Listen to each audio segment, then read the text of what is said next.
দুনিয়াতে যারা অর্থনৈতিক কষ্টে অভাবে আছে, ধনীদেরকে দেখলে মন ছোট করে, আফসোস করে। হাসরের ময়দানে চিত্র হবে ঠিক উল্টা। ধনীরা গরিবদেরকে দেখে আফসোস করবে, কেন যে আমি গরিব হলাম না, কেন যে আমি অর্থের ভিখারি হলাম না, কেন যে আমার সম্পত্তি না থাকতো, এটাই ভালো হতো। জগৎ জিজ্ঞেস করে কেন? কয় দেখ, কোম্পানির মালিক এখনো হিসাব দিচ্ছে, দারোয়ান হিসাব দিয়ে 500 বছর আগে আল্লাহর রহমত নিয়ে জান্নাতে চলে গেছে। দুনিয়াতে ধনীরা খুশি, হাসরের ময়দানে গরিবরা খুশি। আজকে যারা দুনিয়াতে অর্থনৈতিক অভাবে কষ্ট পাচ্ছেন, হাসরে যখন সিচুয়েশন আপনার চোখের সামনে আসবে, আপনি বলবেন আল্লাহ তোমার দরবারে লক্ষ কোটি শুকরিয়া, সম্পদও দাও নাই, হিসাবও নাই। সম্পদও দাও নাই, বলার জোরে করে বলেন, সম্পদও দাও নাই, হিসাবও নাই। ডাইরেক্ট 50-50, গলায় গলায়। যদ্দূর দরকার ছিল সে দূরে দিয়েছ, যদ্দূর দরকার ছিল ততটুকুই দিয়েছ।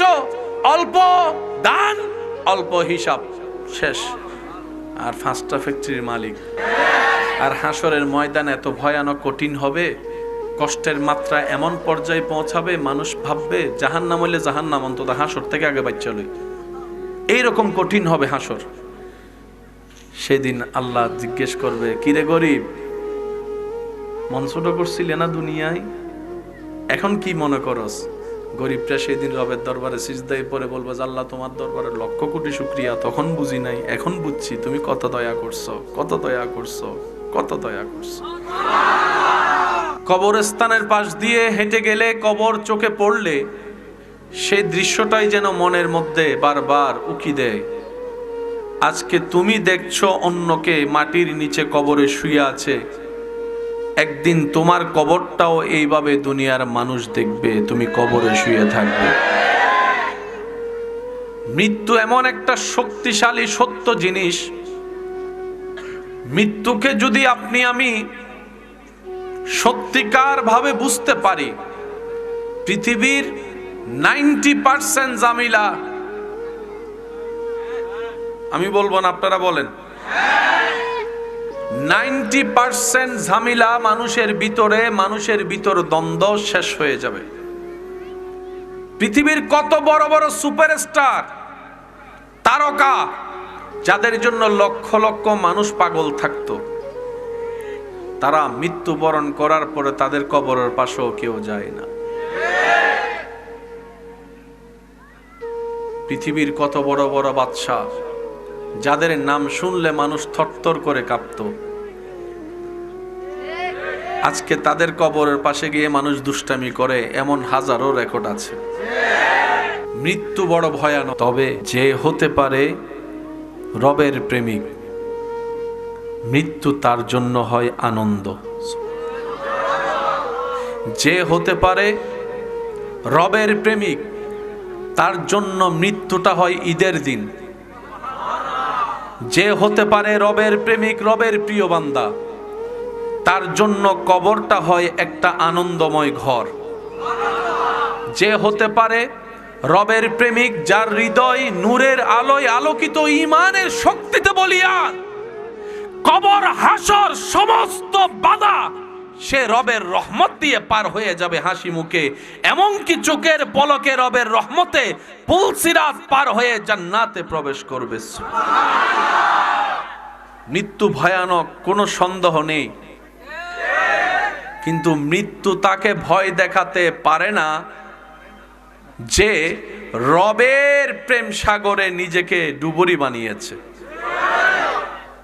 পরকাল ভয়ানক, সন্দেহ বলেন না, সন্দেহ। মৃত্যু ভয়ানক, মৃত্যু, কবর ভয়ানক, কবর, কিন্তু সবার জন্য নয়। যারা রবের হবে তাদের জন্য মৃত্যু হবে আনন্দের। সুবহানাল্লাহ বলেন। তাদের জন্য কবর হবে আলোকিত, তাদের জন্য হাসর হবে ইজ্জতের, জান্নাত হবে প্রশান্তির। হবে যে রবের।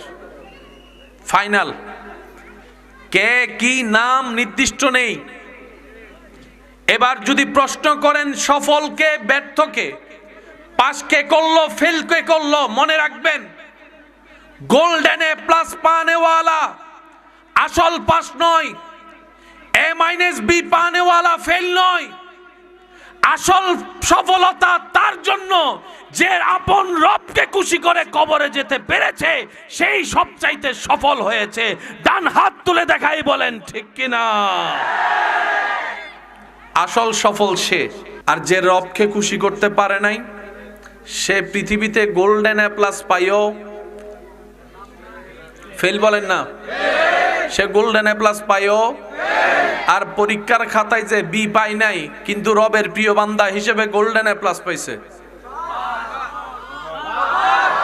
আল্লাহ তাআলা এই ইঙ্গিতটাই কোরআনের মধ্যে দিয়েছেন, কাদ আফলাহা মান যাক্কাহা।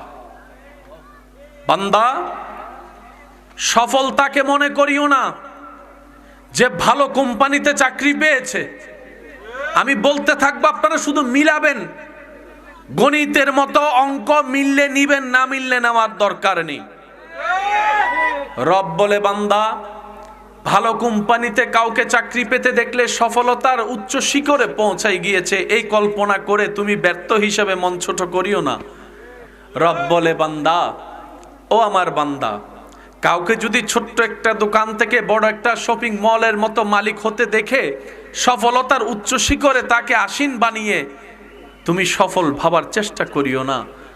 ও আমার বান্দা, সফল তো সেই নয় যার কাছে রেঞ্জ রোভার আছে, ল্যান্ড ক্রুইজার আছে। সফল তো সেই নয় যার কাছে ডুপ্লেক্স বাড়ি আছে। সফল তো সেই নয় যে দেশ থেকে বিদেশ গিয়ে অনেক টাকা কামিয়ে দেশের সে ভাঙ্গা গড়টাকে 10তলা বিল্ডিং বানিয়েছে। ও বান্দা, এগুলাকে দেখে তোমরা সফলতা মনে করলো, আসলে সফলতা নেই এখানে। একটু ভেবে দেখো, আব্দুল করিম রেঞ্জ রোভার কিনেছে, তুমি যাকে সফল মনে করছো, এই আব্দুল করিম মারা যাওয়ার সাথে সাথেই রেঞ্জ রোভারটা অন্য কেউ ব্যবহার করবে। আব্দুল করিমের আর থাকবে না, ডুপ্লেক্স বাড়িটা অন্যের হবে, আব্দুল করিমের হবে না। ওই বিদেশের ডলারগুলা অন্য কেউ মালিকানা দাবি করবে, আব্দুল করিমের আর মালিকানায় থাকবে না। এমনকি নিজের খরিদাকৃত জায়গায় যে ঘর বেঁধেছে, আব্দুল করিম মারা গেলে তার লাশটা পর্যন্ত ঘরের ভিতর রাখবে না, উঠানের মধ্যে ফালাই রাখবে, উঠানের মধ্যে ফালাই রাখবে।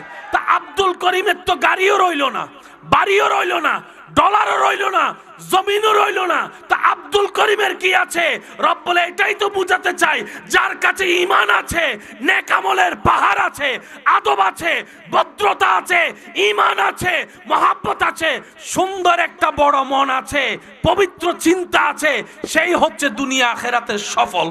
সুবহান। অনেক শিল্পপতি এমন আছে পরীক্ষার খাতায় A- পায় নাই, কিন্তু টাকার আধিক্যতায় এমন ফ্যাক্টরির মালিক হয়েছে যারা গোল্ডেন এ প্লাস পায়, তারা ওই কোম্পানিতে চাকরি পাওয়ার জন্য সিভি জমা দেয়। গোল্ডেন এ প্লাস পানেওয়ালা সিভি জমা দিচ্ছে কার ফ্যাক্টরিতে? যে ফ্যাক্টরির মালিক A- ভালো করে পায়। এবার বলেন সফলকে গোল্ডেন এ প্লাস না A-? জোরে বলেন, আরো জোরে। মনে রাখবেন, পৃথিবীতে যত দার্শনিক আছে ওনাদের রেজাল্ট কত? যত আবিষ্কারক আছে, লাইটের আবিষ্কারক, ক্যামেরার আবিষ্কারক, মাইকের আবিষ্কারক, এই সেজন্য কখনো কাউকে সার্টিফিকেটার বলে বলিয়ান হয়ে কাউকে মূর্খ ভাবার চেষ্টা করতে নেই। আল্লাহ কাকে দিয়ে কি করাই নেই কেউ বলতে পারে। সেজন্য সফলতার একটা প্রধান চাবি হচ্ছে নিজের সামনে যে জন থাকবে তাকেই উত্তম ভাববেন, সামনের জনকে বেটার মনে করবেন, সামনের জনকে নেককার ভাববেন, নিজেকে গুনাহগার মনে করবেন। আপনি যত আপনার জায়গা থেকে রবের হাজার ধরনের নিয়ামত পাওয়ার পরও নিজেকে মাটির সাথে মিশাই দিতে থাকবেন, আপনার রব দয়া করে আপনাকে সমাজে, এলাকায়, দেশে ওই মাটি থেকে তুলে চেয়ারের সম্মানের আসনে বসাই দিবেন। যে নিজে থেকে চেয়ারে বসতে চায়, রব তাকে সে চেয়ারে বেশি দিন বসতে দেয় না। চোখ খুললে ডানা বামে দেখলেই অঙ্ক মিল খুঁজে পেয়ে যাবেন। যে নিজে থেকে মাটিতে বসতে চায়, সমাজের চেয়ারে বসায় দেয়। সফল হতে চায় নাকি ব্যর্থ হতে চায়? ফেল হতে চায় না পাস হতে চায়? আওয়াজ দিয়ে বলেন, ফেল হতে চায় না পাস হতে চায়? জাহান্নাম চাই না জান্নাত চাই? বেইজ্জত চাই না ইজ্জত চাই? অশান্তি চাই না শান্তি চাই? এবার যাই আপনার আমার চাওয়া, আওয়াজ দিয়ে বলুন, সব আশা পূরণ করতে যিনি পারেন তিনি কে? সব চাওয়া যিনি পূরণ করে দিতে পারেন তিনি কে? সে আল্লাহ পাক বলে, বান্দা আমি সব দিব তোরে, কারণ আমি সব বানাইছি তোদের জন্য। আমি আল্লাহর শান্তির দরকার নাই, শান্তি তোদের দরকার। আমি আল্লাহর ঘুমের দরকার নাই, ঘুম তোদের দরকার। আমি আল্লাহর খাবারের দরকার, খাবার তোদের দরকার।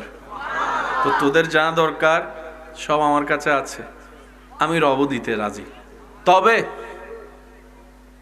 তোর টাইমে দিব না। এই প্যাঁচগুলো না বুঝার কারণে অনেকে আপনারা আমরা ডিপ্রেশনে চলে যায়। দিয়েছেনও যিনি, দিবেনও তিনি, কিন্তু সময় আপনার আমার নির্ধারিত নয়। সময়টা উনি নির্ধারণ করবেন। কোন সালের কোন মাসের কোন তারিখ কি বার আপনি কোন টাইমে কি পাইলে ভালো হবে সেটা উনি জানেন। সেজন্য রব বলে যে, বান্দা না পাইলে অস্থির হইস না, না পাইলে মন খারাপ করিস না, তুই মনে বিশ্বাস রাখবি আমার একজন এমন মালিক আছে যার ভান্ডারে কোনো কমতি নাই। তিনি দিতে কিপটামিও করে না, তিনি জানেন অতীত বর্তমান ভবিষ্যৎ। সুতরাং আমার ভরসা বিশ্বাস আমার রবের উপরে ছেড়ে দিলাম, জীবন্তরী রবের নামে ছেড়ে দিলাম। রব বলে, যেই বান্দা নিজের ইচ্ছায় নিজের চাওয়া পাওয়া স্বপ্ন ইচ্ছাকে কুরবানি দেয়, আমি রবের সন্তুষ্টির কারণে নামে আমি আল্লাহ তার জীবন্তরী কখনো ডুবতে দিই না, শান্তিময় ভাবে এগিয়ে দিই জান্নাত পর্যন্ত। সুবহান আল্লাহু আকবার। ইয়া রাসূলুল্লাহ, উচ্চ আওয়াজ একবার বলেন মারহাবা। কথাগুলো কি মাথায় থাকবে? ইনশাআল্লাহ তো বলি, মাথায় থাকবে ইনশাআল্লাহ। আমরা চাওয়া দরকার চাইবো, দরখাস্ত কখন কবুল করবে কি করবে না আওয়াজ দিয়ে বলুন কার ইচ্ছা? উনি চাইলে কি এখন আপনাকে আমাকে কোটিপতি বানাতে পারে না? উনি যদি সারা বাংলাদেশের সবগুলাকে কোটিপতি শিল্পপতি বানাতো, ওনার জন্য কি অসম্ভব কিছু ছিল? তাহলে আপনি বলেন আজকে মাহফিলটা কেমনে করতেন? লাইট ওলা পাইতেন কই? আওয়াজ দেয় না। মাইকওয়ালা কই পাইতেন? আপনি মাইকওয়ালারও যদি ফোন করে কইতেন, ভাই আমার মাহফিল আছে 5টা মাইক দে, মাইকওয়ালা আপনারা কইতো তুই বল আমার এখানে আয়, একটু জোরে বলবেন না? ওখান থেকে দাঁড়াইয়া আপনি গাড়ি পাচ্ছেন না, একটা অটো কোন রকম আসছে, অটোওয়ালারে আপনি পাইছেন, কই চাচা আপনার অটো কই? কই কি এর অটো? আমি এখন লাইন ক্লুজার চালাই। বুঝতে পারছেন বিষয়টা? জোতা যদি ছিঁড়ে যায় মুসি পাইতেন কই? তাহলে সবাইরে যদি কোটিপতি বানাইতো জিনিসটা কি ঠিক হতো? কখনো ঠিক হতো না। দুনিয়াতে যারা অর্থনৈতিক কষ্টে অভাবে আছে, ধনীদেরকে দেখলে মন ছোট করে, আফসোস করে। হাসরের ময়দানে চিত্র হবে ঠিক উল্টা।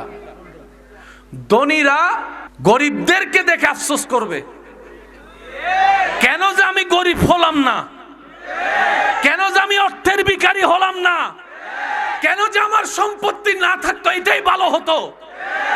জগৎ জিজ্ঞেস করে কেন? কয় দেখ কোম্পানির মালিক এখনো হিসাব দিচ্ছে, দারোয়ান হিসাব দিয়ে 500 বছর আগে আল্লাহর রহমত নিয়ে জান্নাতে চলে গেছে। দুনিয়াতে ধনীরা খুশি, হাসরের ময়দানে গরিবরা খুশি। আজকে যারা দুনিয়াতে অর্থনৈতিক অভাবে কষ্ট পাচ্ছেন, হাসরে যখন সিচুয়েশন আপনার চোখের সামনে আসবে, আপনি বলবেন আল্লাহ তোমার দরবারে লক্ষ কোটি শুকরিয়া, সম্পদও দাও নাই, হিসাবও নাই। সম্পদও দাও নাই, বলেন জোরে করে বলেন, সম্পদও দাও নাই, হিসাবও নাই। ডাইরেক্ট 50-50 গলায় গলা। যদ্দূর দরকার ছিল সে দূরে দিয়েছো, যদ্দূর দরকার ছিল ততটুকুই দিয়েছো। অল্প দান অল্প হিসাব, শেষ। আর 5টা ফ্যাক্টরির মালিক। আর হাসরের ময়দান এত ভয়ানক কঠিন হবে, কষ্টের মাত্রা এমন পর্যায়ে পৌঁছাবে মানুষ ভাববে জাহান্নাম হইলে জাহান্নাম অন্তত হাসর থেকে আগে বাচ্চা লই, এইরকম কঠিন হবে হাসর। সেদিন আল্লাহ জিজ্ঞেস করবে, কিরে গরিব, মন ছোট করছিলে না দুনিয়ায়, এখন কি মনে করস? গরিবটা সেদিন রবের দরবারে সিজদায় পড়ে বলবে, আল্লাহ তোমার দরবারে লক্ষ কোটি শুকরিয়া, তখন বুঝি নাই, এখন বুঝছি তুমি কত দয়া করছো, কত দয়া করছো, কত দয়া করছো। আল্লাহ, আপনাদের এলাকায় ছোট বাচ্চা মারা যায়? গেছে তো?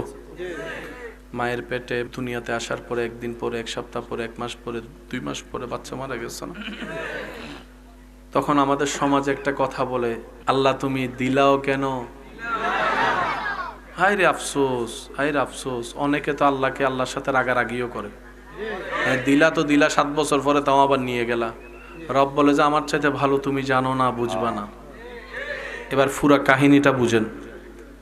সব ধ্বংস হয়ে গেল। ইজা জুলজিলাতিল আরদু জিলজালাহা ওয়া আখরাজাতিল আরদু আসকালাহা ওয়া ক্বালাল ইনসানু মা লাহা। সব ফানা হয়ে গেল, হাসর কায়েম হয়ে গেল, হিসাব শুরু হয়ে গেল। সেই হিসাবে দেখা যায় ওই বাচ্চার মা বাবা নিজের আমলের দোষে, কর্ম দোষে জান্নাত পাওয়ার কোনো যোগ্যতাই নেই, অধিকারই নেই। জাহান্নাম তার প্রাপ্য। কিন্তু রবের চাওয়া 2 জনকে জান্নাত দেওয়া। আর রব্বুল আলামিনের একটা শান মনে রাখবেন, আল্লাহ সব সময় কারণ খুঁজতে থাকে বান্দাকে মাফ করার জন্য।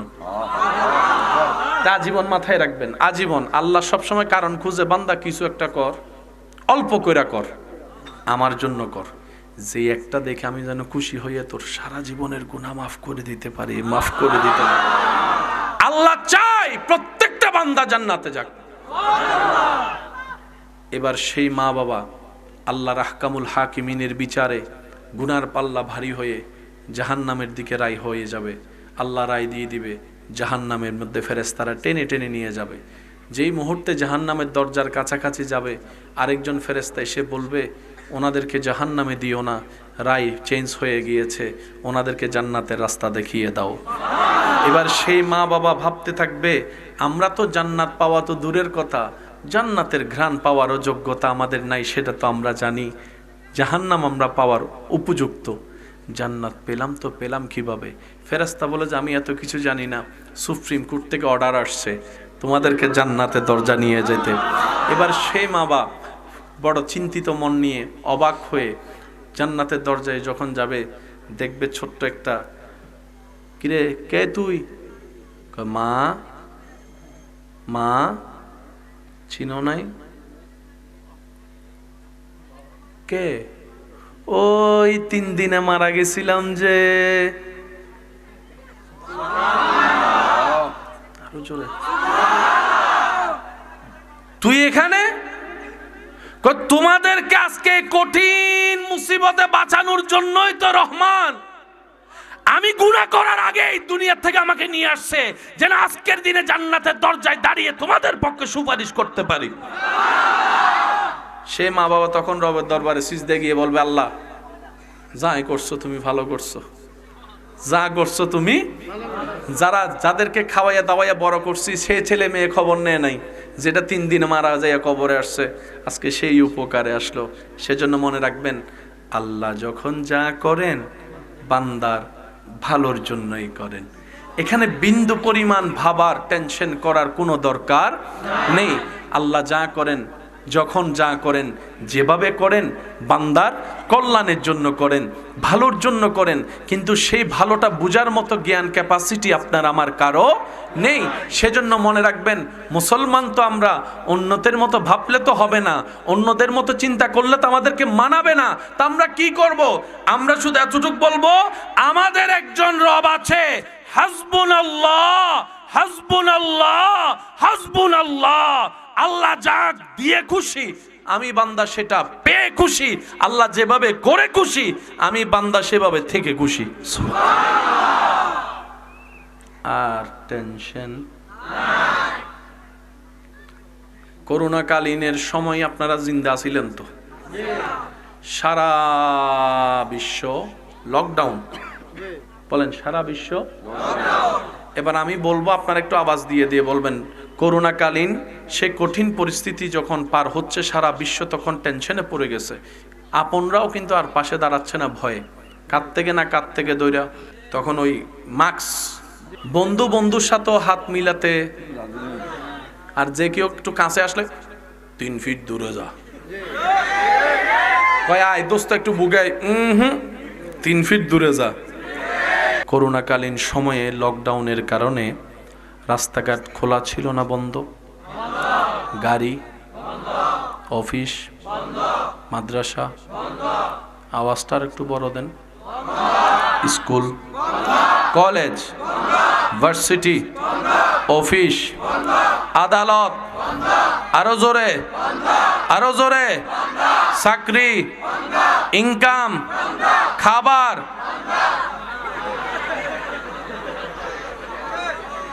খাবার, খাবার চলছে নাকি বন্ধ?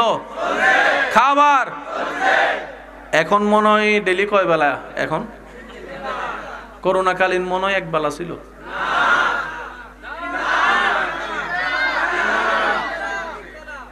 আল্লাহ তুমি করুণা দিলা কেন?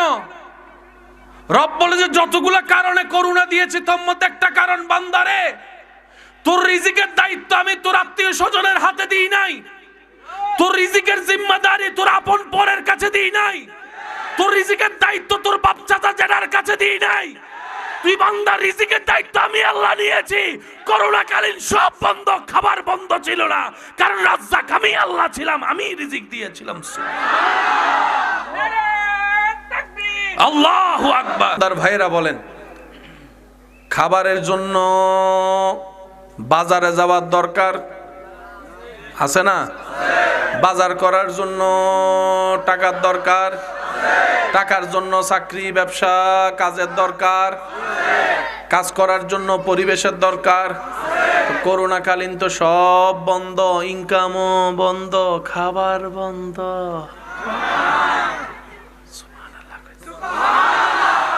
আরেকটু আস্তে কইরা 3 বেলা ভালো করে আল্লাহ খাওয়াইছে নাকি খাওয়াই নাই? শুধু তা না, এখন তো পরিশ্রম করে খাইতে হয়। আল্লাহ তখন কইছে ঘরে বসে বসে খা, অন্য সময় গাম জড়াই খাইস। এখন করোনাকালীন সময় আমি আল্লাহরে ভুলে গেছিস তো, দেখ আমি কেমনে খাওয়াই, ঘরের উপর, ঘরের ভিতর থাক, বাইরে লকডাউন, রুমের ভিতরে থাক, খাটের উপর শুইয়া থাক, শুইয়া শুইয়া খা, বৈশা বৈশা খা, হাইটা হাইটা খা, গাম জড়ানোর দরকার নাই। তোদেরকে প্র্যাকটিক্যাল আমি আল্লাহ বুঝাই দিলাম, রিজিকের জন্য পরিশ্রমের দরকার নাই, আমি রবের দয়ার দরকার, দয়ার দরকার, দয়ার দরকার। মনে থাকবে ইনশাআল্লাহ। এই অঙ্কটা যদি মাথায় চলে আসে, বান্দার 2 নাম্বারই করার চিন্তাই চলে যাবে। কারণ বাবারা যা কামাই নিজের জন্য না ছেলে মেয়ের জন্য, দাদা নানা যা কামাই নিজের জন্য না নাতিদের জন্য। এবার প্রত্যেকটা দাদা নানা যখন, বাবারা যখন চিন্তা করবে আমার পরবর্তী প্রজন্মের জন্য, আমার আল্লাহ আছে তো, আমার টেনশন নাই, 2 নাম্বারই কামানো ছেড়ে দিবে, সুদ খাওয়া ছেড়ে দিবে, গোশ খাওয়া ছেড়ে দিবে, অন্যের জায়গা জুলুম করে নেওয়া ছেড়ে দিবে, দলিলে 2 নাম্বারই করে জায়গা খাওয়া ছেড়ে দিবে, সীমানায় দেওয়াল তোলার সময় 10 ইঞ্চি অন্যের জায়গা মেরে খাওয়ার চিন্তা ছেড়ে দিবে, বিলের মধ্যে আইল কাটার সময় নিজের বাগেরটা একটু বেশি করে কাটতে অন্যটা ছোট কইরা ছেড়ে দিবে। কারণ সব সময় তিনি বলবেন আমার আল্লাহ আছে আমার ছেলে মেয়েকে দেখার জন্য, আমার আল্লাহ আছে আমার নাতিদেরকে দেখার জন্য। সুতরাং এমন একজন আল্লাহ যার আছে, তার ভবিষ্যৎ নিয়ে ভাবার বিন্দু পরিমাণ দরকার। আরেকটু জোরে বলেন। আপনাদের এলাকায় আমি চিনি না কাউকে, কিন্তু এতটুক জানি এই এলাকায় মানুষের ভিতর একটা জিনিসের মামলা সবচাইতে বেশি। কি নিয়ে মামলা বেশি? সবাই কোন? অনেক সময় তো এই জমি সংক্রান্ত মামলা এমন পর্যন্ত পৌঁছেছে, এক মার পেটের ভাই বোন কেউ কারো চেহারা দেখতে রাজি না, এই ভাইরাসটা বাড়তে বাড়তে এমন হয়েছে, তাদের ছেলে মেয়েও একজন আরেকজনের সাথে এখন সম্পর্ক রাখতে রাজি না। কারো বিয়েতে এখন কেউ যায় না। অনেক আছে ফুফিকে নাম দেখেন, বুঝাতে পারছি? টোটাল হিসাবটা করে দেখেন তো, লাভে আছেন নাকি লসে আছেন? আরো জোরে। হাজার লসের একটা লস শুধু আপনাদেরকে বলি। আপনার ছেলের বিয়ে দিবেন, মেয়ের বিয়ে দিবেন, বিয়ের মধ্যে আত্মীয় স্বজন না আসলে কি দেখতে সুন্দর লাগবে? বিয়ে বাড়ির মতো লাগবে? এখানে সব সাজাইছেন, শুধু শ্রোতা কেউ আসে নাই। দেখতে কিরকম লাগে? মাহফিল শেষ হওয়ার পর এক নজর দূর থেকে দেখবেন যে মরা বাড়ির মতো ভরে রয়েছে সব। তো যেভাবে আমি আত্মীয়তার সম্পর্ক ছিন্ন করতেছি, একসময় ছেলে মেয়ের বিয়েতে শুধু মেহমান দেখানোর জন্য বাস করে ভাড়া করে মানুষ আনা লাগবে। এই ছাড়া আর কোনো উপায়? বলেন এই ছাড়া আর কোনো উপায়? অনুরোধ করে বলে যায়, এই জাগার মামলা করে কে কি পাইছেন আমি জানি না, তবে এতটুক জানি জোতার তলা ক্ষয় হয়েছে। আমি শুনি নাই? কালো দাড়ি সাদা হইছে, মাথার চুলগুলা সব যাইয়া যাইয়া টাকলা হইছে, রাতের ঘুম হারাম হইছে। আরো জোরে, আরো জোরে। নিজের জন্য আল্লাহ যে অল্প সময় দিয়েছে তার 3 ভাগের 1 ভাগ সময় নষ্ট হয়েছে, সম্পর্ক ছিন্ন হয়েছে। যে জায়গার জন্য মামলা লড়তেছেন এমন টাকা গেছে, এই টাকা দিয়ে আপনি চাইলে অন্য জায়গায় আরো 2 ডবল জায়গা কিনতে পারতেন, সেই জায়গাটার টাকাও শেষ হয়েছে। এবার টোটাল হিসাবে বলেন লাভ না লস? আরো জোরে। আপনারা জানি কি বলছিলেন, আমরা কি লস চাই না লাভ চাই? মনে রাখবেন, আল্লাহ এবং রসুলের পথের মধ্যে যে লাভ আছে, পৃথিবীর আর কোথাও সেই লাভ আপনি পাবেন না, মানেন আর না মানেন। এটাই সত্য, এটাই বাস্তব, এটাই চিরন্তর। আওয়াজ দিয়ে বলুন ঠিক কিনা? ইমানদার ভাইয়েরা মনোযোগ, কারণ আমরা চলে যাব একদিন। আমি বাবাদেরকে একটা কথা বলতে চাই, ভেবে দেখবেন, আপনি যেভাবে মামলা টানছেন একা, আপনি মারা গেলে আপনার 5 ছেলে মিলেও সেই একা মামলা টানতে পারবে না। লিখে রাখেন। দাদা যেভাবে একা সংসার চালাইছে, আমার বাপ চাচা সবাই মিলে, আপনার বাপ চাচা সবাই মিলেও পারবে না। বাবা যেটা পারে 10টা ছেলে সেটা মাথায় রাখবে না জীবন। সেজন্য অনেক সময় মানুষে বলে, বাবা যখন কামাইছে তখন বুঝি নাই, এখন যখন সংসারের দায়িত্ব নিজের কাঁধে, এখন বুঝতেছি বাপে কেমনে সংসার চালাইছে। এটা আওয়াজ দেন না রে ভাই, ঠিক কিনা? সেজন্য আপনি এমন কিছু রেখে যায়েন না যেটার কারণে আপনার ছেলে মেয়ে পরবর্তীতে আপনারে গালি দিবে। কি তার রেখা গেছো? সম্পত্তিতে কিছু রাখো নাই, মামলায় না রেখে গেছো।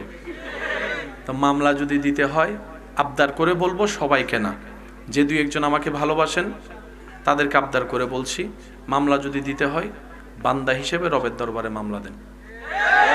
বিশ্বাস করেন 10 গুণ বেশি পাবেন আপনি। আপনার চাচা জ্যাঠা কাকা মামা কয় ইঞ্চি খাইছে, আপনার রব থেকে আপনি 10 ইঞ্চি পাবেন। আল্লাহ ওয়াদা দিচ্ছেন, মান জাআ বিল হাসানাতে ফালাহু আশরু আমসালিহা। আমার নামে যে 1 ছাড়বে আমি 10 গুণ বেশি দিবই দিব। মানুষ থেকে নিলে দলিলে ভেজাল আছে। আমি কি বুঝাতে পারছি কথা? জাগার অদবদল হলে দেখবেন যে নতুন কিছু পাওনাদার বাইরে গেছে, ওয়ারিশ বাইরে গেছে। আর যখন আল্লাহ দিবে সেখানে এই ঝামেলাগুলা থাকবে। দুনিয়াতে যারা অর্থনৈতিক কষ্টে অভাবে আছে, ধনীদেরকে দেখলে মন ছোট করে, আফসোস করে। হাসরের ময়দানে চিত্র হবে ঠিক উল্টা। ধনীরা গরিবদেরকে দেখে আফসোস করবে, কেন যে আমি গরিব হলাম না, কেন যে আমি অর্থের ভিখারি হলাম না, কেন যে আমার সম্পত্তি না থাকতো, এটাই ভালো হতো। জগৎ জিজ্ঞেস করে কেন? কয় দেখ, কোম্পানির মালিক এখনো হিসাব দিচ্ছে, দারোয়ান হিসাব দিয়ে 500 বছর আগে আল্লাহর রহমত নিয়ে জান্নাতে চলে গেছে। দুনিয়াতে ধনীরা খুশি, হাসরের ময়দানে গরিবরা খুশি। আজকে যারা দুনিয়াতে অর্থনৈতিক অভাবে কষ্ট পাচ্ছেন, হাসরে যখন সিচুয়েশন আপনার চোখের সামনে আসবে, আপনি বলবেন আল্লাহ তোমার দরবারে লক্ষ কোটি শুকরিয়া, সম্পদও দাও নাই, হিসাবও নাই। সম্পদও দাও নাই, বলার জোরে করে বলেন, সম্পদও দাও নাই, হিসাবও নাই, ডাইরেক্ট 50-50, গলায় গলা। যদ্দূর দরকার ছিল সে দূরে দিয়েছ, যদ্দূর দরকার ছিল ততটুকুই দিয়েছ। অল্প দান, অল্প হিসাব, শেষ। আর 5টা ফ্যাক্টরির মালিক। আর হাসরের ময়দান এত ভয়ানক কঠিন হবে, কষ্টের মাত্রা এমন পর্যায়ে পৌঁছাবে, মানুষ ভাববে জাহান্নাম হইলে জাহান্নাম অন্তত হাসর থেকে আগে বাচ্চা লই। এইরকম কঠিন হবে হাসর। সেদিন আল্লাহ জিজ্ঞেস করবে, কিরে গরিব, মন ছোট করছিলে না দুনিয়ায়, এখন কি মনে করস? গরিবটা সেদিন রবের দরবারে সিজদায় পড়ে বলবে, আল্লাহ তোমার দরবারে লক্ষ কোটি শুকরিয়া, তখন বুঝি নাই, এখন বুঝছি তুমি কত দয়া করছো, কত দয়া করছো, কত দয়া করছো। কবরস্থানের পাশ দিয়ে হেঁটে গেলে, কবর চোখে পড়লে, সেই দৃশ্যটাই যেন মনের মধ্যে বারবার উকি দেয়। আজকে তুমি দেখছো অন্যকে মাটির নিচে কবরে শুয়ে আছে, একদিন তোমার কবরটাও এইভাবে দুনিয়ার মানুষ দেখবে, তুমি কবরে শুয়ে থাকবে। মৃত্যু এমন একটা শক্তিশালী সত্য জিনিস,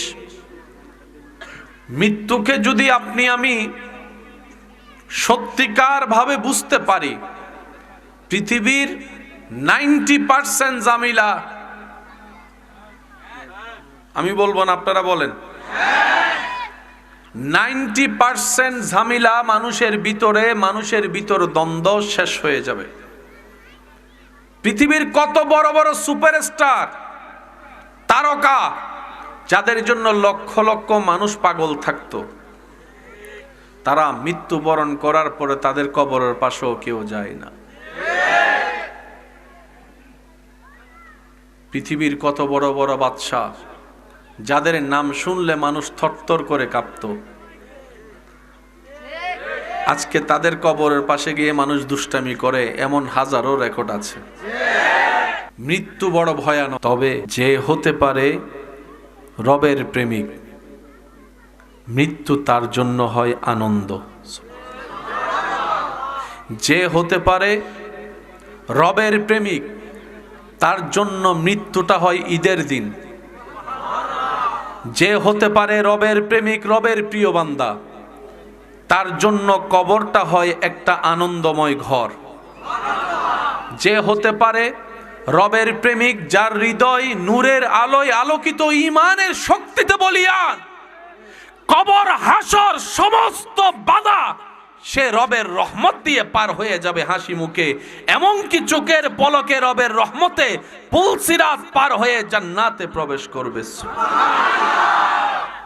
মৃত্যু ভয়ানক, কোনো সন্দেহ নেই, কিন্তু মৃত্যু তাকে ভয় দেখাতে পারে না যে রবের প্রেম সাগরে নিজেকে ডুবুরি বানিয়েছে। পরকাল ভয়ানক, সন্দেহ বলেন না, সন্দেহ। মৃত্যু ভয়ানক, মৃত্যু, কবর ভয়ানক, কবর, কিন্তু সবার জন্য নয়। যারা রবের হবে তাদের জন্য মৃত্যু হবে আনন্দের। সুবহানাল্লাহ বলেন। তাদের জন্য কবর হবে আলোকিত, তাদের জন্য হাসর হবে ইজ্জতের, জান্নাত হবে প্রশান্তির। হবে যে রবের। ফাইনাল। কে কি নাম নির্দিষ্ট নেই। এবার যদি প্রশ্ন করেন সফলকে ব্যর্থকে, পাস কে করলো ফেল কে করলো, মনে রাখবেন গোল্ডেন এ প্লাস পানেওয়ালা আসল পাস নয়, A-B পানেওয়ালা ফেল নয়। আসল সফলতা তার জন্য যে আপন রবকে খুশি করে কবরে যেতে পেরেছে, সেই সবচাইতে সফল হয়েছে। ডান হাত তুলে দেখাই বলেন ঠিক কিনা। আসল সফল সে। আর যে রবকে খুশি করতে পারে নাই, সে পৃথিবীতে গোল্ডেন এ প্লাস পাইও ফেল, বলেন না, সে গোল্ডেন এ প্লাস পাইও আর পরীক্ষার খাতায় যে বি পাই নাই, কিন্তু রবের প্রিয় বান্দা হিসেবে গোল্ডেন এ প্লাস পাইছে। আল্লাহ তাআলা এই ইঙ্গিতটাই কোরআনের মধ্যে দিয়েছেন, কাদ আফলাহা মান যাক্কাহা। বান্দা, সফলতাকে মনে করিও না যে ভালো কোম্পানিতে চাকরি পেয়েছে। আমি বলতে থাকবো, আপনারা শুধু মিলাবেন, গণিতের মতো অঙ্ক মিললে নিবেন, না মিললে নেওয়ার দরকার নেই। রব বলে, বান্দা, ভালো কোম্পানিতে কাউকে চাকরি পেতে দেখলে সফলতার উচ্চ শিখরে পৌঁছাই গিয়েছে, এই কল্পনা করে তুমি ব্যর্থ হিসেবে মন ছোট করিও না। রব বলে, বান্দা, ও আমার বান্দা, কাউকে যদি ছোট্ট একটা দোকান থেকে বড় একটা শপিং মলের মতো মালিক হতে দেখে সফলতার উচ্চ শিখরে তাকে আসীন বানিয়ে তুমি সফল ভাবার চেষ্টা করিও না। ও আমার বান্দা, সফল তো সেই নয় যার কাছে রেঞ্জ রোভার আছে, ল্যান্ড ক্রুইজার আছে। সফল তো সেই নয় যার কাছে ডুপ্লেক্স বাড়ি আছে। সফল তো সেই নয় যে দেশ থেকে বিদেশ গিয়ে অনেক টাকা কামিয়ে দেশের সে ভাঙ্গা গড়টাকে 10তলা বিল্ডিং বানিয়েছে। ও বান্দা, এগুলাকে দেখে তোমরা সফলতা মনে করলো, আসলে সফলতা নেই এখানে। একটু ভেবে দেখো, আব্দুল করিম রেঞ্জ রোভার কিনেছে, তুমি যাকে সফল মনে করছো, এই আব্দুল করিম মারা যাওয়ার সাথে সাথেই রেঞ্জ রোভারটা অন্য কেউ ব্যবহার করবে। আব্দুল করিমের আর থাকবে না, ডুপ্লেক্স বাড়িটা অন্যের হবে, আব্দুল করিমের হবে না। ওই বিদেশের ডলারগুলা অন্য কেউ মালিকানা দাবি করবে, আব্দুল করিমের আর মালিকানায় থাকবে না। এমনকি নিজের খরিদাকৃত জায়গায় যে ঘর বেঁধেছে, আব্দুল করিম মারা গেলে তার লাশটা পর্যন্ত ঘরের ভিতর রাখবে না, উঠানের মধ্যে ফালাই রাখবে, উঠানের মধ্যে ফালাই রাখবে। তা আব্দুল করিমের তো গাড়িও রইল না, বাড়িও রইল না, ডলারও রইল না, জমিনও রইল না। তা আব্দুল করিমের কি আছে? রব বলে, এটাই তো বুঝাতে চাই, যার কাছে ঈমান আছে, নেক আমলের পাহাড় আছে, আদব আছে, ভদ্রতা আছে, ঈমান আছে, মহব্বত আছে, সুন্দর একটা বড় মন আছে, পবিত্র চিন্তা আছে, সেই হচ্ছে দুনিয়া আখিরাতের সফল। সুবহান। অনেক শিল্পপতি এমন আছে, পরীক্ষার খাতায় A- পায় নাই, কিন্তু টাকার আধিক্যতায় এমন ফ্যাক্টরির মালিক হয়েছে, যারা গোল্ডেন A+ পায় তারা ওই কোম্পানিতে চাকরি পাওয়ার জন্য সিভি জমা দেয়। গোল্ডেন A+ পানেওয়ালা সিভি জমা দিচ্ছে কার ফ্যাক্টরিতে? যে ফ্যাক্টরির মালিক A- ভালো করে পায়। এবার বলেন, সফলকে গোল্ডেন A+ না A-? জোরে বলেন, আরো জোরে। মনে রাখবেন, পৃথিবীতে যত দার্শনিক আছে ওনাদের রেজাল্ট কত? যত আবিষ্কারক আছে, লাইটের আবিষ্কারক, ক্যামেরার আবিষ্কারক, মাইকের আবিষ্কারক, এই সেজন্য কখনো কাউকে সার্টিফিকেটার বলে বলিয়ান হয়ে কাউকে মূর্খ ভাবার চেষ্টা করতে নেই। আল্লাহ কাকে দিয়ে কি করাই নেই কেউ বলতে পারে। সেজন্য সফলতার একটা প্রধান চাবি হচ্ছে নিজের সামনে যে জন থাকবে তাকেই উত্তম ভাববেন, সামনের জনকে বেটার মনে করবেন, সামনের জনকে নেককার ভাববেন, নিজেকে গুনাহগার মনে করবেন। আপনি যত আপনার জায়গা থেকে রবের হাজার ধরনের নিয়ামত পাওয়ার পরও নিজেকে মাটির সাথে মিশাই দিতে থাকবেন, আপনার রব দয়া করে আপনাকে সমাজে, এলাকায়, দেশে ওই মাটি থেকে তুলে চেয়ারের সম্মানের আসনে বসাই দিবেন। যে নিজে থেকে চেয়ারে বসতে চায়, রব তাকে সে চেয়ারে বেশি দিন বসতে দেয় না।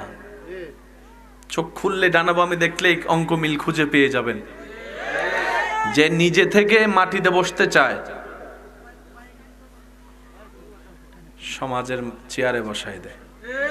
সফল হতে চায় নাকি ব্যর্থ হতে চায়? ফেল হতে চায় না পাস হতে চায়? আওয়াজ দিয়ে বলেন, ফেল হতে চায় না পাস হতে চায়? জাহান্নাম চাই না জান্নাত চাই? বেইজ্জত চাই না ইজ্জত চাই? অশান্তি চাই না শান্তি চাই? এবার যাই আপনার আমার চাওয়া, আওয়াজ দিয়ে বলুন, সব আশা পূরণ করতে যিনি পারেন তিনি কে? সব চাওয়া যিনি পূরণ করে দিতে পারেন তিনি কে? সে আল্লাহ পাক বলে, বান্দা আমি সব দিব তোরে, কারণ আমি সব বানাইছি তোদের জন্য। আমি আল্লাহর শান্তির দরকার নাই, শান্তি তোদের দরকার। আমি আল্লাহর ঘুমের দরকার নাই, ঘুম তোদের দরকার। আমি আল্লাহর খাবারের দরকার, খাবার তোদের দরকার। তো তোদের যা দরকার সব আমার কাছে আছে, আমি রব দিতে রাজি, তবে তোর টাইমে দিব না। এই প্যাঁচগুলো না বুঝার কারণে অনেকে আপনারা আমরা ডিপ্রেশনে চলে যায়। দিয়েছেনও যিনি, দিবেনও তিনি, কিন্তু সময় আপনার আমার নির্ধারিত নয়, সময়টা উনি নির্ধারণ করবেন। কোন সালের কোন মাসের কোন তারিখ কি বার আপনি কোন টাইমে কি পাইলে ভালো হবে সেটা উনি জানেন। সেজন্য রব বলে যে বান্দা, না পাইলে অস্থির হইস না, না পাইলে মন খারাপ করিস না, তুই মনে বিশ্বাস রাখবি আমার একজন এমন মালিক আছে যার ভান্ডারে কোনো কমতি নাই। তিনি দিতে কিপটামিও করে না, তিনি জানেন অতীত বর্তমান ভবিষ্যৎ। সুতরাং আমার ভরসা বিশ্বাস আমার রবের উপরে ছেড়ে দিলাম, জীবন্তরী রবের নামে ছেড়ে দিলাম। রব বলে যেই বান্দা নিজের ইচ্ছায় নিজের চাওয়া পাওয়া স্বপ্ন ইচ্ছাকে কুরবানি দেয়, আমি রবের সন্তুষ্টির কারণে নামে আমি আল্লাহ তার জীবন্তরী কখনো ডুবতে দিই না, শান্তিময় ভাবে এগিয়ে দিই জান্নাত পর্যন্ত। সুবহান আল্লাহু আকবার, ইয়া রাসূলুল্লাহ। উচ্চ আওয়াজ একবার বলেন মারহাবা। কথাগুলো কি মাথায় থাকবে? ইনশাআল্লাহ তো বলি, মাথায় থাকবে ইনশাআল্লাহ। আমরা চাওয়া দরকার চাইবো, দরখাস্ত কখন কবুল করবে কি করবে না আওয়াজ দিয়ে বলুন কার ইচ্ছা? উনি চাইলে কি এখন আপনাকে আমাকে কোটিপতি বানাতে পারে না? উনি যদি সারা বাংলাদেশের সবগুলাকে কোটিপতি শিল্পপতি বানাতো, ওনার জন্য কি অসম্ভব কিছু ছিল? তাহলে আপনি বলেন আজকে মাহফিলটা কেমনে করতেন? লাইট ওলা পাইতেন কই? আওয়াজ দেয় না। মাইকওয়ালা কই পাইতেন? আপনি মাইকওয়ালারও যদি ফোন করে কইতেন ভাই আমার মাহফিল আছে 5টা মাইক দে, মাইকওয়ালা আপনারা কইতো তুই বল আমার এখানে আয়, একটু জোরে বলবেন না? ওখান থেকে দাঁড়াইয়া আপনি গাড়ি পাচ্ছেন না, একটা অটো কোন রকম আসছে, অটোওয়ালারে আপনি পাইছেন, কই চাচা আপনার অটো কই? কই কি এর অটো? আমি এখন লাইন ক্লুজার চালাই।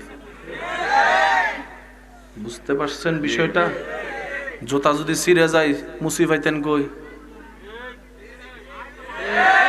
তাহলে সবাইরে যদি কোটিপতি বানাইতো জিনিসটা কি ঠিক হতো? কখনো ঠিক হতো না। দুনিয়াতে যারা অর্থনৈতিক কষ্টে অভাবে আছে, ধনীদেরকে দেখলে মন ছোট করে, আফসোস করে। হাসরের ময়দানে চিত্র হবে ঠিক উল্টা। ধনীরা গরিবদেরকে দেখে আফসোস করবে, কেন যে আমি গরিব হলাম না, কেন যে আমি অর্থের ভিখারি হলাম না, কেন যে আমার সম্পত্তি না থাকতো, এটাই ভালো হতো।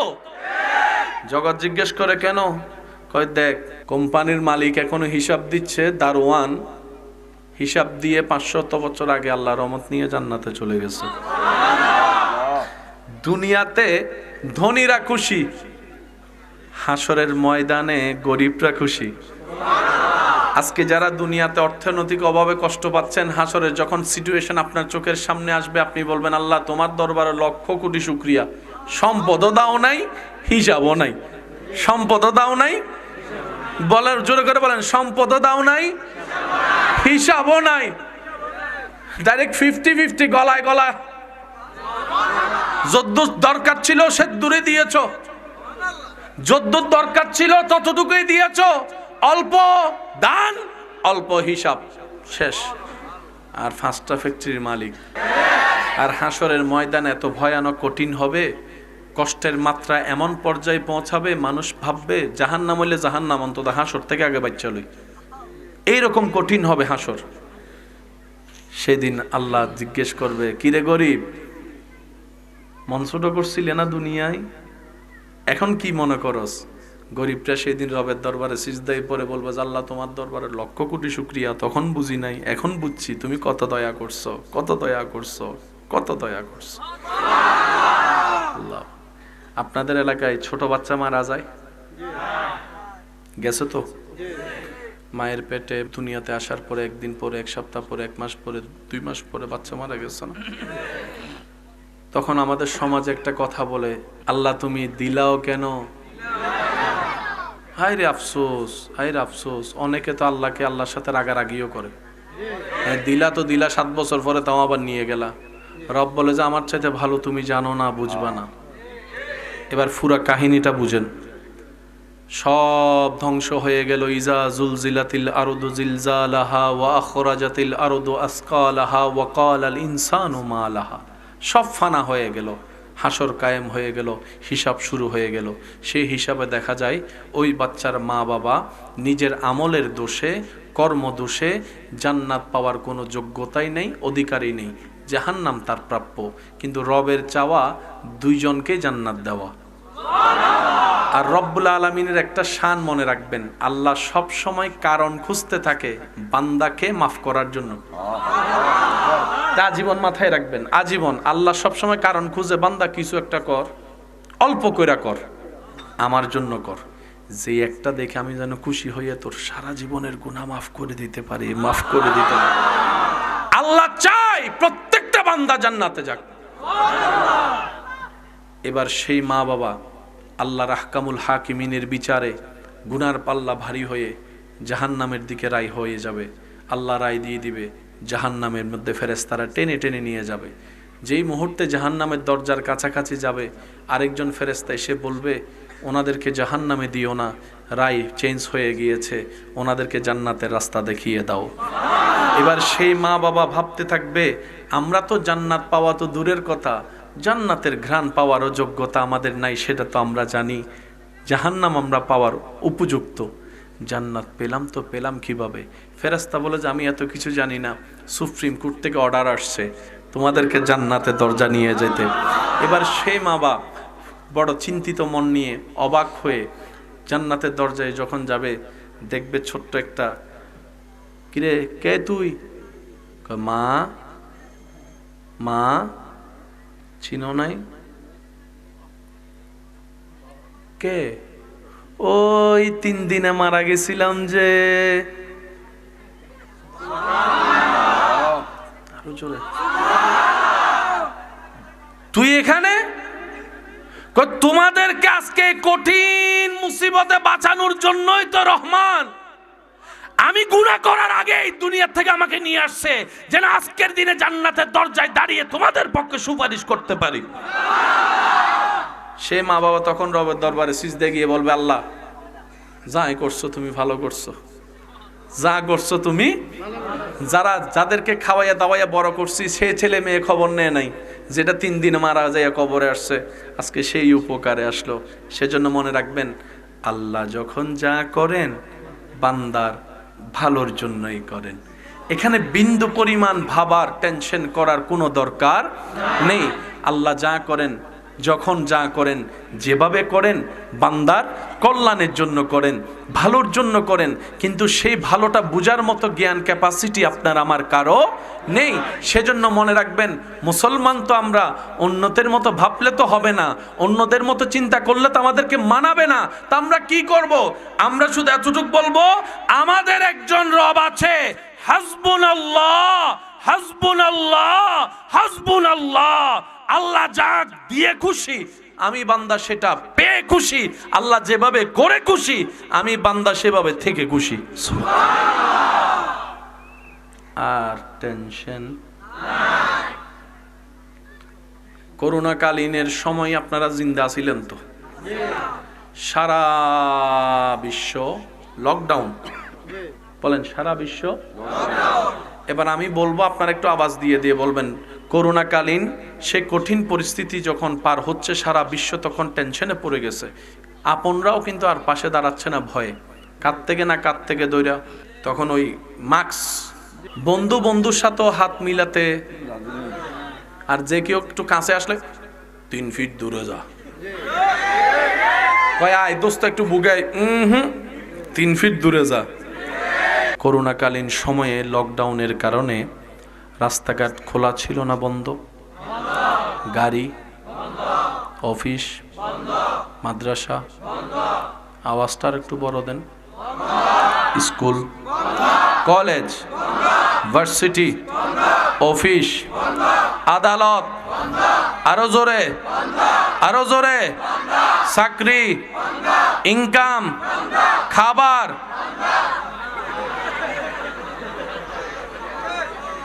খাবার, খাবার চলছে নাকি বন্ধ? খাবার এখন মনে হয় ডেলি কয় বেলা? এখন করোনাকালীন মনে হয় এক বেলা ছিল।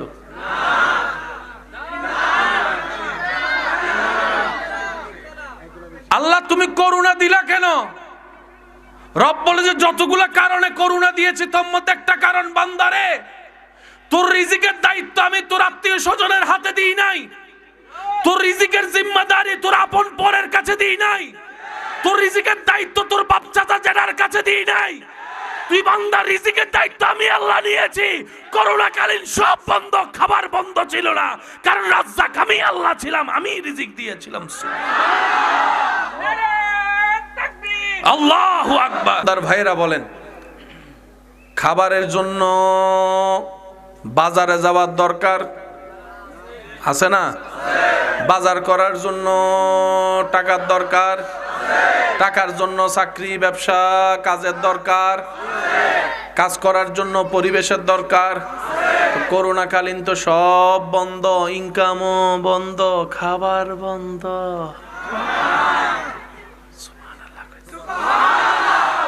আরেকটু আস্তে কইরা। তিন বেলা ভালো করে আল্লাহ খাওয়াইছে নাকি খাওয়াই নাই? শুধু তা না, এখন তো পরিশ্রম করে খাইতে হয়। আল্লাহ তখন কইছে ঘরে বসে বসে খা।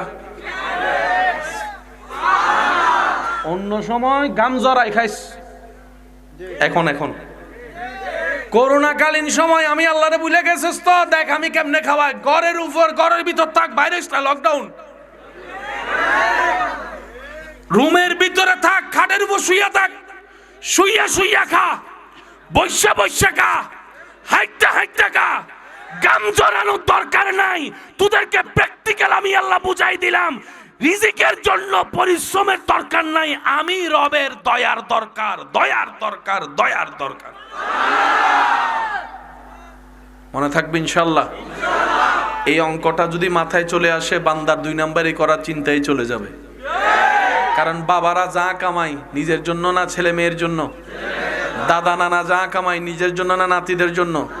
এবার প্রত্যেকটা দাদা নানা যখন, বাবারা যখন চিন্তা করবে আমার পরবর্তী প্রজন্মের জন্য, আমার আল্লাহ আছে তো, আমার টেনশন নাই।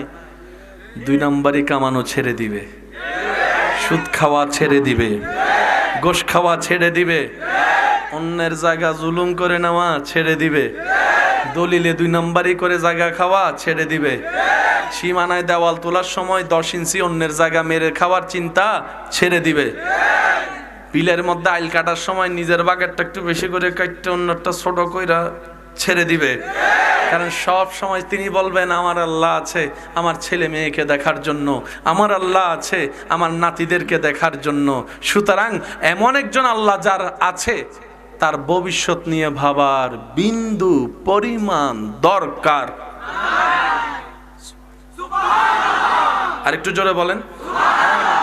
আপনাদের এলাকায় আমি চিনি না কাউকে, কিন্তু এতটুক জানি এই এলাকায় মানুষের ভিতর একটা জিনিসের মামলা সবচাইতে বেশি।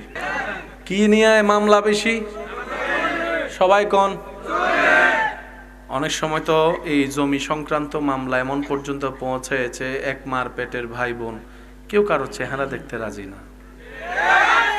এই ভাইরাসটা বাড়তে বাড়তে এমন হয়েছে, তাদের ছেলে মেয়েও একজন আরেকজনের সাথে এখন সম্পর্ক রাখতে রাজি না। কারো বিয়েতে এখন কেউ যায় না। অনেক আছে ফুফিকে নাম দেখেন, বুঝাতে পারছি? টোটাল হিসাবটা করে দেখেন তো, লাভে আছেন নাকি লসে আছেন? আরো জোরে। 1000 লসের একটা লস শুধু আপনাদেরকে বলি। আপনার ছেলের বিয়ে দিবেন, মেয়ের বিয়ে দিবেন, বিয়ের মধ্যে আত্মীয় স্বজন না আসলে কি দেখতে সুন্দর লাগবে? বিয়ে বাড়ির মতো লাগবে? এখানে সব সাজাইছেন, শুধু শ্রোতা কেউ আসে নাই। দেখতে কিরকম লাগে? মাহফিল শেষ হওয়ার পর এক নজর দূর থেকে দেখবেন যে মরা বাড়ির মতো ভরে রয়েছে সব।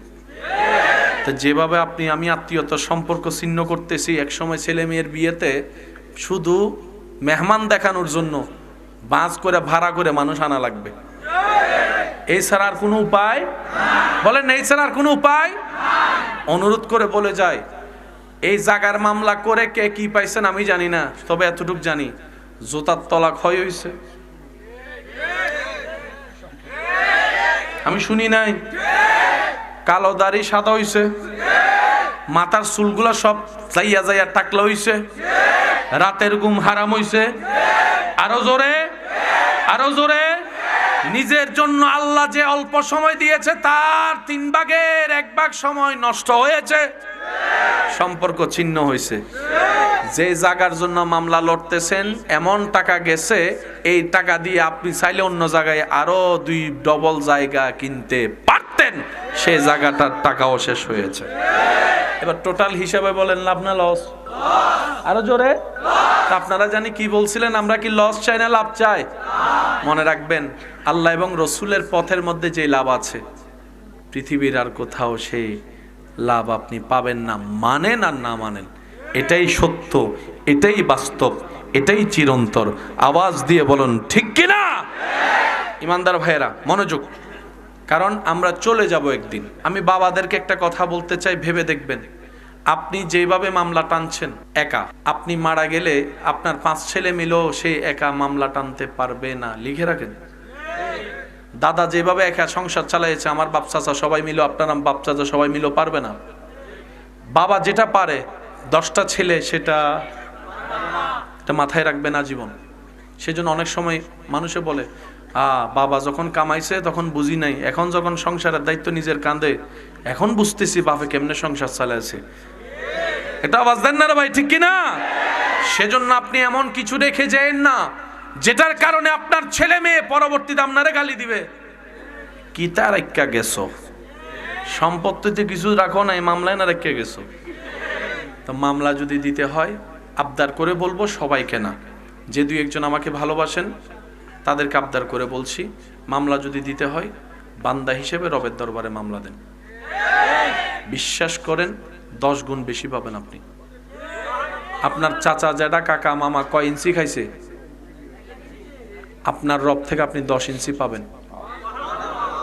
আল্লাহ ওয়াদা দিচ্ছেন, মান জাআ বিল হাসানাতে ফালাহু আশরু আমসালিহা। আমার নামে যে 1 ছাড়বে আমি 10 গুণ বেশি দিবই দিবই দিব। মানুষ থেকে নিলে দলিলে ভেজাল আছে।